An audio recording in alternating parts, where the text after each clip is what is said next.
God made us all different. Case closed.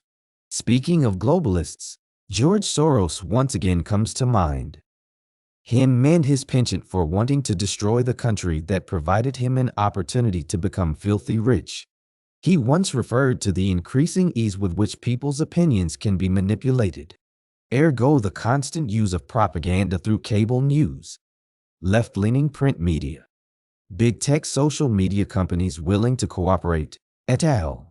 And Soros told the Washington Post newspaper that it is so much easier to destroy trust than to build it up.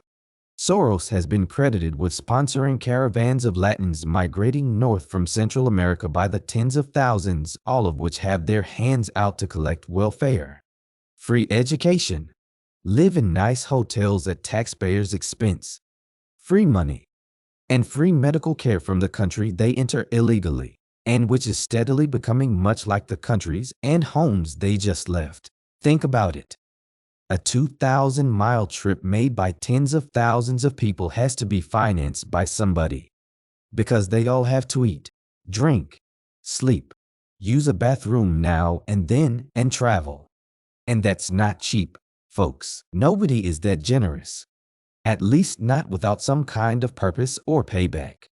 In the case of millions of migrants stealing their way into America from Latin America, Asia, Africa, and every place but Antarctica, who's paying their expenses? And what do they get in return? They'd have to have something to gain. The ulterior motives for this open invitation, i.e., destroying America, should provoke some criminal charges because it's tantamount to sedition. If Nancy Pelosi is still looking for an insurrection, there it is. But here's a place we could start sniffing out to discover a few answers. The International Organization for Migration, which is the leading intergovernmental organization in the field of migration. The clue is in the name. The IOM is part of the United Nations system as a related organization. Remember, the United Nations was the origin of the plan for replacement migration to Western Europe, which resulted in Western women being raped by Middle East migrants. But let's not forget an atheist billionaire who has for years advocated for open borders. And the first clue is the name of his INGO, Open Society. And he seeks to do his part to destroy America. He should be at the top of the suspect list for our southern border disaster under Biden, especially since he is a big donor to the Democrat Party, Biden's party. And Biden is as corrupt as any mafia don.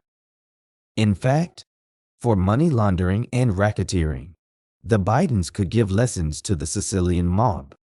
Thousands of people have been recruited in Honduras, El Salvador, and Guatemala for illegal entry into America before Biden actually took office, and Biden's campaign announcement to the whole world that everybody who shows up gets in. No visa, no passport, no criminal records check, and no medical screening required. If you can get here, you're in. Anybody who doubts that or believes Alejandro Mayorkas' lies aren't paying close enough attention. Let's face it, some of the people showing up at the border are using as proof of identity arrest warrants generated in their country of origin. So they are criminals running from the law. Trump says some countries have flushed their insane asylums and prisons into the United States, and they get welcomed with open arms. With fewer officers working for U.S. Customs and Border Protection to guard the border, it's becoming even easier to get into America. How, you ask, is it that CBP officers are dwindling? It's because Biden and his minions have turned the vast majority of them into processing clerks, babysitters, and travel agents instead of letting them do the jobs they were hired to do, trained to do, and want to do. Many officers seem to be demoralized over this. But remember what Yuri Bezmenov said. Left-wing groups have promulgated ads in newspapers and on social media which spark migrant caravans in the tens of thousands who want into a country that is being set up for failure, but is attracting migrants because of its reputation for prosperity, opportunities, the highest standard of living in the world. And let's not forget the freebies promised by our senile president as the carrot on the stick. Consider, too, That storming the border with tens of thousands of foreigners, a lack of sane political leadership, a shortage of CBP officers to interdict them, no wall to keep them out. And what you have is a design to overpower our officers and draw them into one sector while drug cartels outflank them to sneak fentanyl across the border in another sector.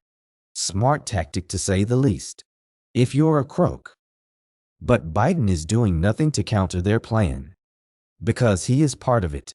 Alejandro Mayorkas testified in front of Congress that the border is secure. What we need to ask Mayorkas is, for whom is the border secure? A lot of the problem at our southern border, to which millions of illegals have swarmed, was initiated by organizations such as Pueblos Sin Fronteras, a spin-off group with connections to the Center for Autonomous Social Action, aka CASA, which follows a Marxist-Leninist ideology that also believes in a borderless world. As a graduate of the London School of Economics, you'd think George Soros would understand what would happen to the U.S. economy when he and the Democrats opened up our borders. And what does his comment tell us when he says, "The main obstacle to a stable and just world order is the United States"? And how stable does Mr. Soros think America will be when we are overwhelmed by needy people from all over the world who come to our border with their hands out to collect taxpayer dollars? There is no supporting economy. Nobody can find a job. Shelves in stores are bare, and the dollar is worthless.